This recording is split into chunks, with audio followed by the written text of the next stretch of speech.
Satu, tema ini merupakan tema yang sungguh-sungguh luar biasa.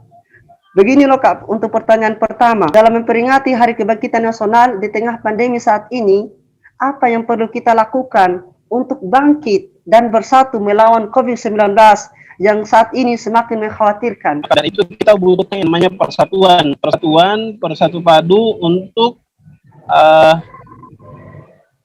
membasmi dan ataupun untuk pertanyaan pertama itu jawaban saya. Menerapkan budaya lokal. Kita harus terapkan. Yang pertama itu sifat bahasa buku dalam artian memanusiakan manusia. Nah, ini sangat sungguh luar biasa kalau kita terapkan budaya lokal ini. Kemudian saling mengingatkan. Yang terakhir, sifat kaludi bahasa Bugis artinya kita harus saling memuji, menghormati, menghargai. Iya.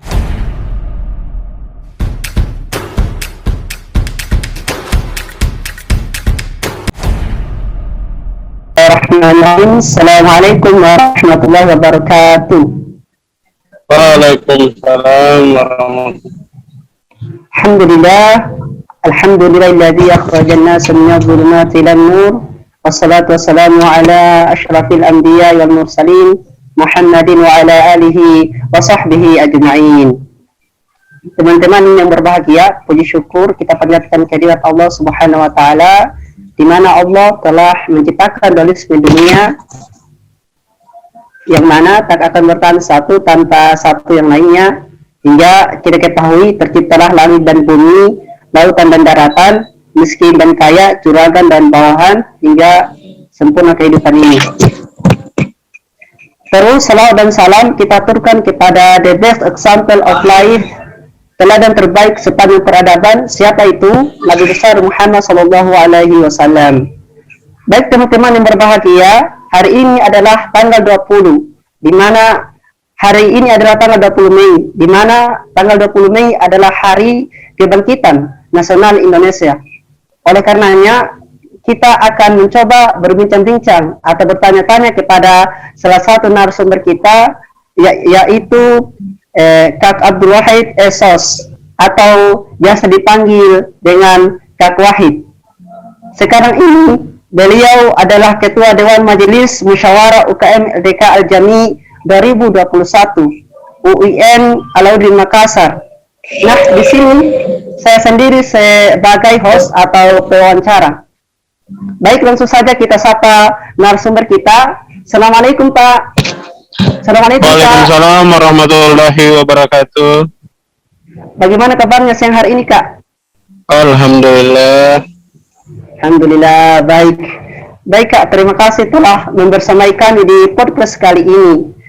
Begini loh Kak, kami mempunyai beberapa pertanyaan ini yang sangat butuh jawaban dari Kakak.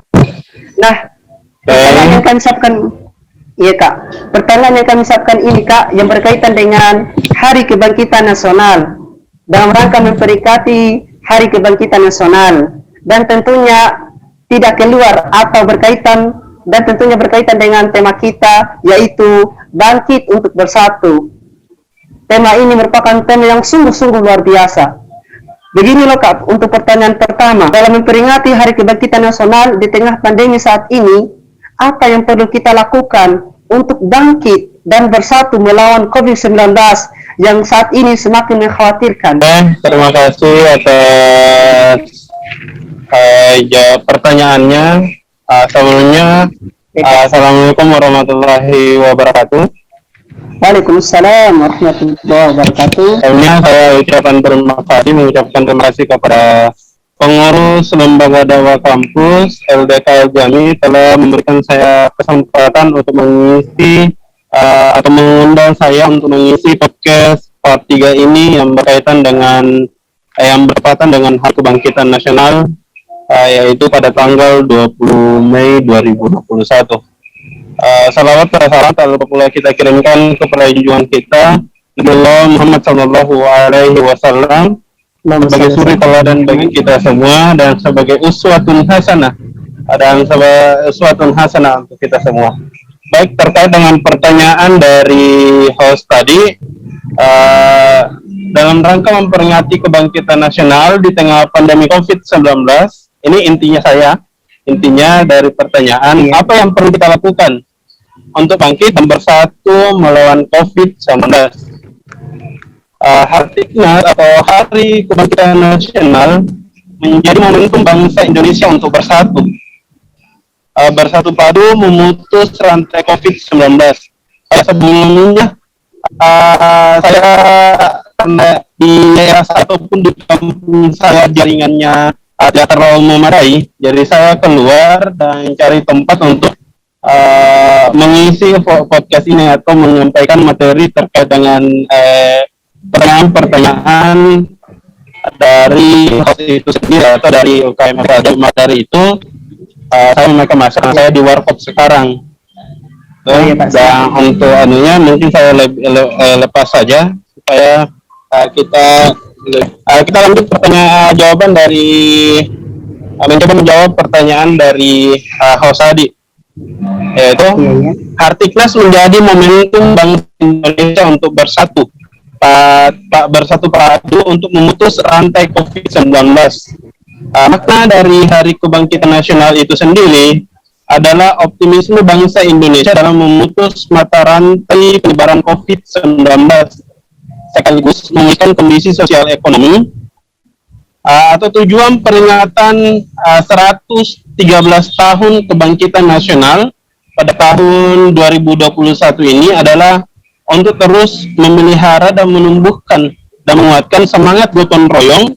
Hal ini sebagai landasan dasar untuk melaksanakan pembangunan untuk mempercepat pulihnya bangsa Indonesia dari pandemi COVID-19 melalui semangat bangkit dalam optimisme normal baru. Ini tidak jauh pada tahun sekarang, sebab seperti yang kita ketahui bersama, situasi pandemi COVID-19 ini sudah memasuki tahun kedua, yaitu tahun 2021. Yang seperti yang kita ketahui juga, awal munculnya COVID-19 ini ataupun awal berkembangnya COVID-19 ini di tahun 2020 dan ini sudah memasuki tahun kedua. Maka dari itu, sebagai masyarakat Indonesia dan khususnya kita sebagai kaum pemuda dan kaum terpelajar, sudah menjadi kewajiban kita bersama untuk saling menguatkan semangat gotong royong. Dan ini menjadi landasan dasar dalam melaksanakan pembangunan untuk mempercepat pulihnya bangsa Indonesia dari pandemi COVID-19 ini. Maksud dari menguatkan semangat gotong royong dalam artian di sini sebagai kaum terpelajar ataupun kita sebagai aktivis, khususnya aktivis secara umum dan secara khusus aktivis dakwah kampus sudah menjadi kewajiban untuk kita menjadi motivator di lingkungan sekitar atau mensosialisasikan di lingkungan sekitar untuk memberikan pemahaman di masyarakat agar tetap mengikuti anjuran pemerintah dan tetap mematuhi protokol kesehatan agar bisa memutus mata rantai penularan COVID-19 ini. Nah, di peringatan Hartiknas yang ke-112, Yusuf Kalla ataupun mantan wakil presiden menyampaikan pada tahun 1908 yang butuh ada persatuan untuk mencapai kemerdekaan bangsa. Tetapi untuk saat ini di situasi pandemi COVID-19 yang sudah masuk ke tahun peringatan Hartiknas yang ke-112 atau peringatan Hartiknas di tahun kemarin, di awal tahun masuknya COVID atau berkembangnya COVID-19 di Indonesia, Yusuf Kalla menyampaikan pada tahun 1908 yang dibutuhkan adalah persatuan untuk mencapai kemerdekaan bangsa. Akan tetapi untuk saat ini situasi pandemi COVID-19 ini yang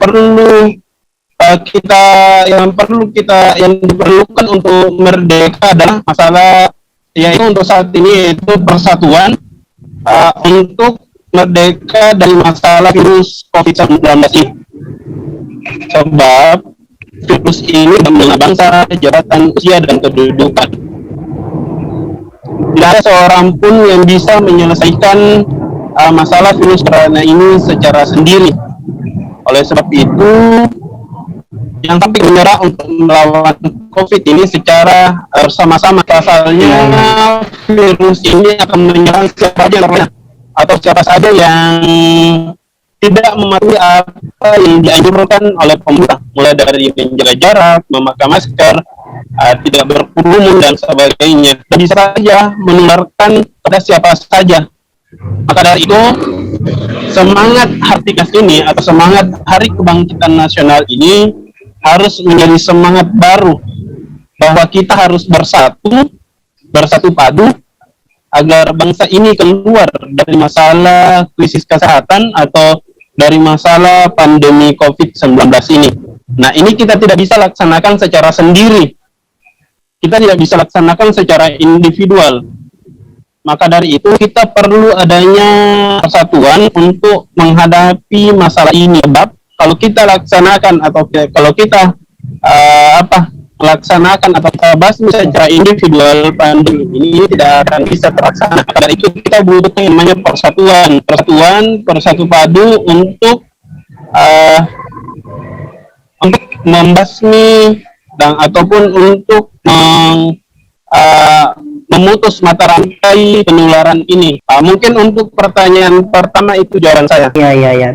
Terima kasih Kak atas jawaban yang sungguh luar biasa. Di mana tadi dikatakan bahwasanya Hari Kebangkitan Nasional ini merupakan momentum yang sangat bagus untuk kita untuk bersatu, untuk memutus yang namanya mata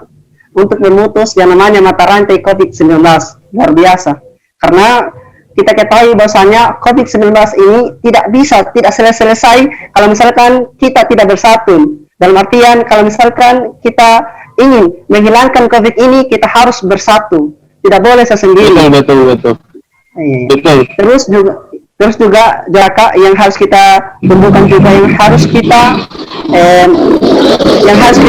lakukan di tengah-tengah COVID ini adalah harus menumbuhkan yang namanya semangat gotong royong. Saya kira ini merupakan jawaban yang sangat bagus karena kalau misalkan kita semangat gotong royong itu baik. Kan kita ketahui juga Kak bahwasanya tantangan terbesar pada bangsa kita ini selain pandemi ada juga yang namanya tindakan diskriminasi yang diterima oleh kelompok-kelompok tertentu dan sudah mengakar ini masalahnya. Jadi Kak, ya apa sebenarnya motif dibalik tindakan dan solusi yang dapat Kakak berikan untuk Indonesia ke depannya? Kira-kira apa Kak? Silakan Kak. Terima kasih atas pertanyaannya.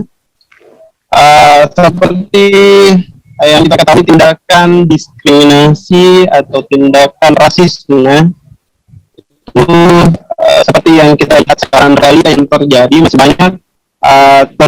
banyak kelompok-kelompok tertentu atau kelompok-kelompok minoritas yang mendapat diskriminasi dari kelompok-kelompok mayoritas. Peringatan Kebangkitan Nasional ini atau peringatan Hartiknas yang ke-113 ini pada tanggal 20 Mei 2021, peringatan Kebangkitan Nasional ini menjadi titik awal dalam membangun kesadaran rakyat Indonesia untuk bergerak mengatasi permasalahan yang dihadapi bangsa Indonesia. Hari Kebangkitan Nasional mengingatkan rakyat Indonesia dan semangat untuk bergerak sebagai bangsa tanpa memandang perbedaan suku, agama, ras, golongan, dan kelas sosial. Semangat Kebangkitan Nasional ini dalam jati diri setiap warga Indonesia bertujuan agar dapat menjaga persatuan dan kesatuan bangsa Indonesia dari masalah-masalah yang salah satunya yaitu tindakan diskriminasi terhadap kelompok-kelompok tertentu. Kebutuhan NKRI membentuk ancaman serta memperbaiki kehidupan bangsa yang lebih baik di masa depan. Diskriminasi terhadap kelompok tertentu yang masih sering terjadi di negara kita yang harus sama-sama kita basmi. Bahkan diskriminasi yang masih sering terjadi di Indonesia menjadi ancaman atas keutuhan bangsa Indonesia. Tindakan diskriminasi menjadi masalah terbesar di negara kita. Atau bahkan diskriminasi yang sering terjadi di Indonesia seperti diskriminasi antara ras dan etnis ini yang masih sering terjadi. Diskriminasi antara ras dan etnis biasanya yang sering mendapat diskriminasi yaitu di ras atau etnis.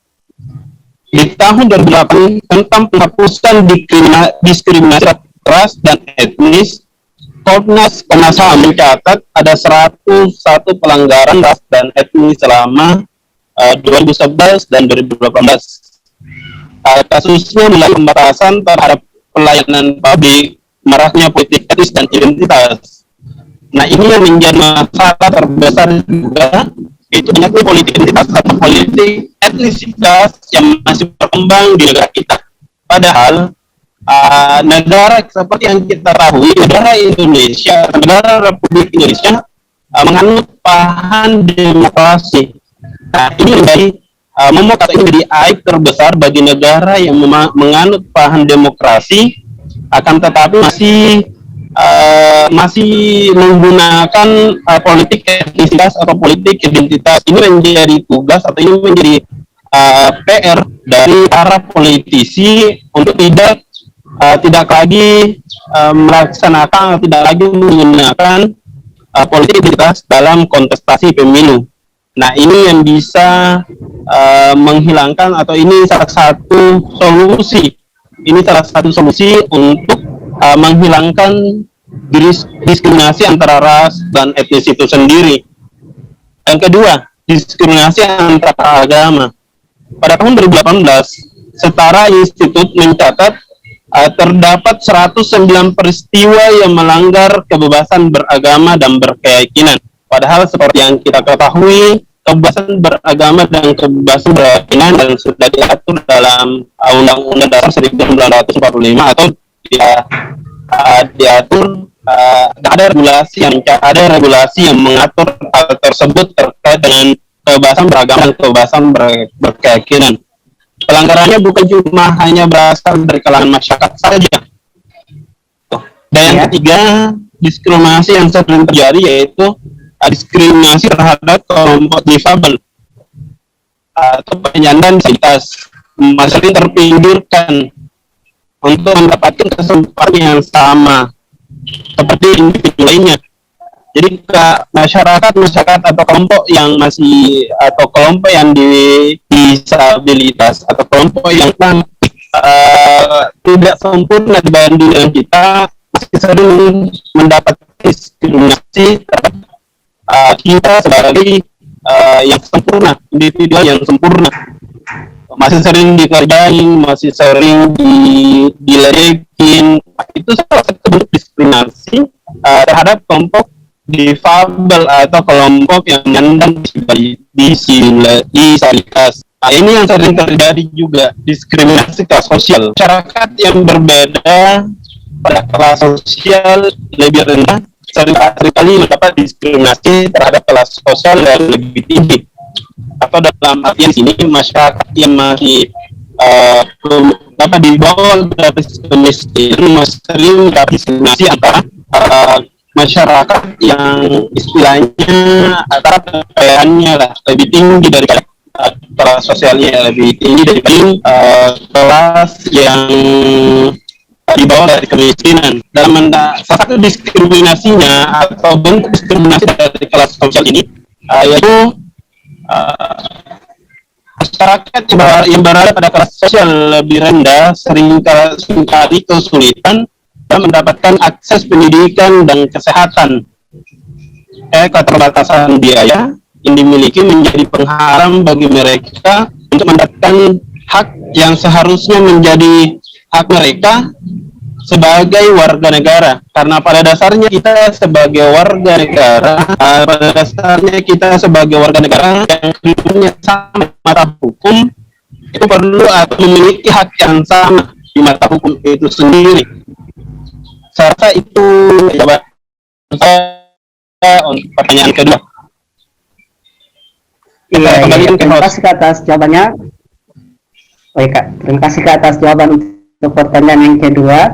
Hal yang perlu, motif atau tindakan dan solusi yang dapat Kakak berikan untuk Indonesia ini. Salah satunya adalah kita harus menghilangkan yang namanya politis bebas. Kan Indonesia ini adalah negara yang menganut paham demokrasi. Iya Kak. Selanjutnya Kak, selain hal-hal yang diutarakan tadi Kak, kira-kira Kak, hal apa saja yang perlu dibenahi untuk mempererat persatuan bangsa Indonesia? Hal-hal yang perlu dibenahi Kak untuk mempererat persatuan bangsa Indonesia. Selain hal-hal yang diutarakan tadi, tadi persatuan, gotong royong, menghilangkan politik bebas. Oke. Selanjutnya, masalah apa saja yang selain dari masalah di atas, COVID-19, diskriminasi, kemudian masalah apa saja selain dari hal di atas, apa saja yang perlu dibenahi untuk mempererat persatuan bangsa?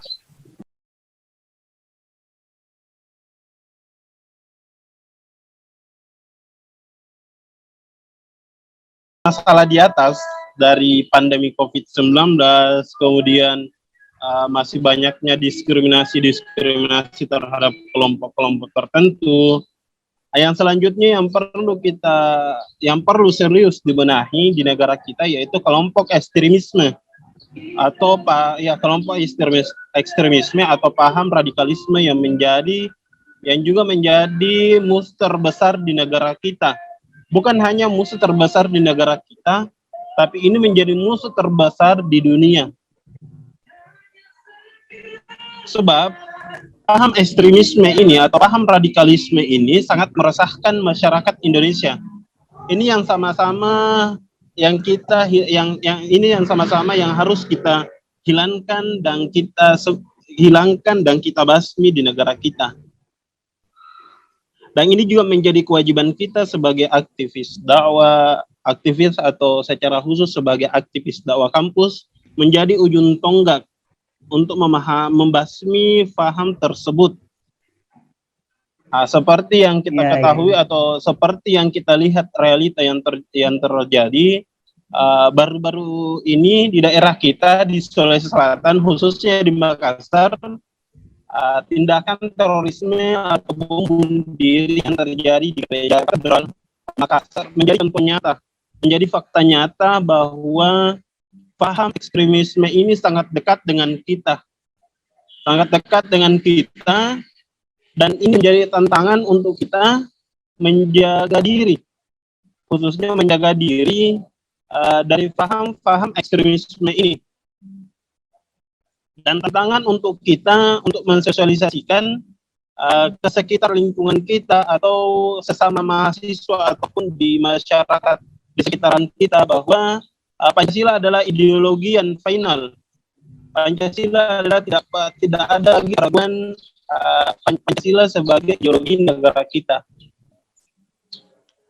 Selain mensosialisasikan Pancasila, yang perlu kita juga sebarluaskan dan kita terapkan di organisasi kita ataupun di sekitar lingkungan kita yaitu terkait dengan moderasi beragama. Saya rasa ini menjadi hal yang terpenting dan ini menjadi tameng untuk menangkis paham-paham ekstremisme ini atau paham radikalisme ini yaitu moderasi beragama yang dicetuskan oleh Kemenak. Saya rasa itu yang menjadi masalah terpenting selain dari dua masalah tadi, yaitu yang pertama tadi pandemi COVID-19 yang harus kita sama-sama putus mata rantai itu yang harus kita sama-sama bergotong royong untuk mengatasi hal tersebut. Kemudian tindakan diskriminasi yang harus kita basmi, yang harus kita hindari juga dari kalangan di sekitaran kita. Sebab diskriminasi juga salah satu masalah di negara kita ini yang masih sering terjadi. Dan yang selanjutnya yaitu paham ekstremisme atau paham radikalisme yang sangat dekat dengan kita. Saya rasa itu dari saya. Terima kasih. Iya. Terima kasih Kak atas jawabannya. Iya, ternyata luar biasa. Yang perlu kita benahi ini adalah tentang kelompok ekstremisme atau paham radikalisme yang harus kita hilangkan ya Kak. Yang harus kita hilangkan dan basmi. Kemudian harus mensosialisasikan dan mengimplementasikan nilai-nilai Pancasila Kak. Luar biasa ya. Yang menjadi pesan saya ataupun pesan terakhir saya di podcast part 3 ini. pesan saya bagi teman-teman yang kelak akan menjadi nahkoda Indonesia ataupun yang menjadi calon pemimpin masa depan lah. Saya meminjam falsafah atau pegangan masyarakat Sulawesi Selatan, yaitu siapa tahu, siapa ingat, siapa lebih. Ini menjadi pesan saya untuk teman-teman calon nahkoda Indonesia, sebab jika falsafah ini ataupun jika budaya lokal ini kita pegang sama-sama dan kita terapkan bagi kehidupan kita, yakin dan percaya kita semua mampu menahkodai bangsa ini dengan baik. Apa sipakat tahu? Sipakat tahu itu berasal dari bahasa Bugis yang berarti memanusiakan manusia. Budaya Pakatau atau dari suku Bugis memiliki hubungan dengan nilai-nilai yaitu nilai religius, toleransi, jujur, peduli sosial, dan menghargai pendapat orang lain atau menghargai prestasi orang lain. Saya rasa ketika kita menerapkan ataupun memegang falsafah ini, budaya lokal ini, saya rasa ini sangat luar biasa dan kita yakin dan percaya kita semua calon nahkoda Indonesia ke depannya akan mampu menahkodai bangsa ini dengan baik. Itu sipakat tahu. Kemudian sipakat ingat. Sipakat ingat berasal juga dari kata Bugis yang berarti mengingatkan, saling mengingatkan. Dalam ajaran orang Bugis terdahulu, sipakat ingat atau saling mengingatkan atau budaya sipakat ingat yaitu meliputi nilai-nilai yang terkandung dalam budaya tersebut, yaitu demokrasi, kemudian peduli lingkungan, tanggung jawab, rasa ingin tahu, kreatif, dan komunikatif. Melihat dari nilai yang terkandung dari sipakat ini luar biasa, dan ini juga mampu menjadi modal untuk kita apabila kita menerapkan budaya tersebut. Kemudian sipakat lebih, okay? Dalam bahasa Bugis memiliki arti saling memuji, mengasihi, dan membentuk. Budaya sipakat lebih mengajarkan kepada manusia untuk menciptakan suasana kekeluargaan, yaitu memberikan pujian dan penghargaan kepada orang lain atas usaha atau prestasi atas prestasinya, menghargai hasil karya orang lain, tidak merendahkan orang lain karena status sosial serta saling membantu antara satu sama lain. Saya rasa ini menjadi pesan dari saya dan ini juga saya mengadopsi atau meminjam pegangan bagi masyarakat Bugis, suku Bugis Makassar atau masyarakat Sulawesi Selatan dari budaya ini. Dan ini juga pesan ini bisa mengkantor atau bisa mengkantor dari masalah yang terjadi atau masalah-masalah yang saya jelaskan tadi di pertanyaan awal. Saya rasa untuk itu cukup dari saya serahkan kepada host. Ya, terima kasih atas jawaban terakhirnya terkait pesan-pesan kakak, yaitu kita harus menerapkan budaya lokal. Kita harus terapkan. Yang pertama itu sipakat bahasa Bugis dalam artian memanusiakan manusia. Nah, ini sangat sungguh luar biasa kalau kita terapkan budaya lokal ini. Kemudian saling mengingatkan. Yang terakhir, sipakaludi bahasa Bugis artinya kita harus saling memuji, menghormati, menghargai. Iya. Baik, Kak, terima kasih untuk jawaban-jawaban yang diberikan pada kesempatan ini, Kak. Sekarang host akan menyimpulkan dengan singkat apa yang terkait pembahasan kita pada kesempatan ini. Jadi, tanggal 25 Mei ini adalah hari memperingati Kebangkitan Nasional Indonesia. Ini sebagai momentum yang sangat penting untuk kita untuk bersatu untuk memutus mata rantai COVID-19. Selain itu, dalam memutus mata rantai COVID-19 kita harus bersama-sama, tidak boleh sendiri-sendiri. Selain itu, kita juga harus menerapkan gotong royong. Ya, baik. Selain masalah yang terjadi di Indonesia ini, ada juga masalah diskriminasi. Ini juga sebagai masalah yang sangat serius yang perlu kita basmi. Hal-hal yang perlu kita terapkan ini adalah budaya lokal tadi, yaitu sipakat tahu, saling mengingatkan, dan sipakaludi. Mungkin hanya itu kesimpulan dari saya. Terima kasih atas kebersamaannya, Pak, pada podcast kali ini, dan kami tutup dengan ucapan Wabillahi taufiq wal hidayah. Wassalamualaikum warahmatullahi wabarakatuh.